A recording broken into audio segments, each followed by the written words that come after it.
Hello friends, welcome to our channel.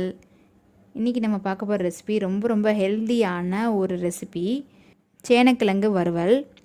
இந்த சேனக்கிழங்கு உடம்புக்கு ரொம்ப நல்லது. இந்த கிழங்கு ஒரு 6 மாதம் ஆனாலும் கெடாது. வாங்கி வச்சிட்டோன்னா இதில் நிறைய மாவுச்சத்து புரதம் இருக்குது. இந்த கிழங்கு நம்ம 30 நாளுமே எடுத்துக்கிட்டால் நமக்கு எந்த பாதிப்புமே வராது. இதுக்கு இன்னொரு பேர் கூட இருக்குது, யானைக்கால் கிழங்குன்னு கூட இதை சொல்லுவாங்க. வாங்க அந்த கிழங்கை எப்படி பண்ணுறதுன்னு பார்க்கலாம். நான் இன்றைக்கி இந்த ஒரு முழு கிழங்கு எடுத்துருக்கிறேன். இதை வெளியே இருக்கிற இந்த ஸ்கின்னெல்லாம் ரிமூவ் பண்ணி இதை சின்ன சின்ன பீசஸாக கட் பண்ணணும். இது ரொம்ப டேஸ்ட்டாக இருக்கும்.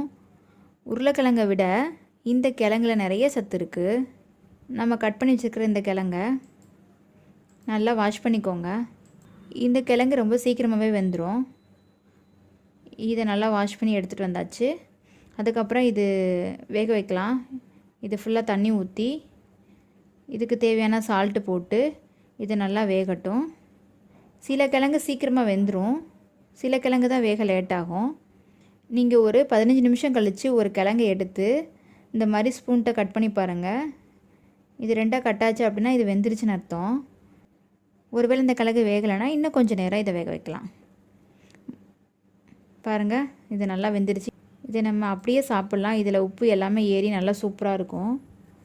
இந்த ஃப்ரை பண்ணுற அன்றைக்கி காரம் சாப்பிடாத குழந்தைங்க இருந்தாங்கன்னா இதை இந்த வேக வச்ச கிழங்கு அப்படியே நீங்கள் நசுக்கி ஊட்டலாம்.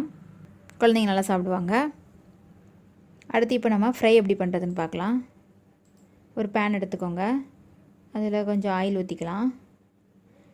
நம்ம வேக வச்ச கிழங்க நல்லா எல்லா தண்ணியும் வடிச்சிட்டு அந்த கிழங்க மட்டும் ஃபஸ்ட்டு இந்த ஆயிலில் போட்டு டோஸ்ட் பண்ணி எடுத்துக்கலாம்.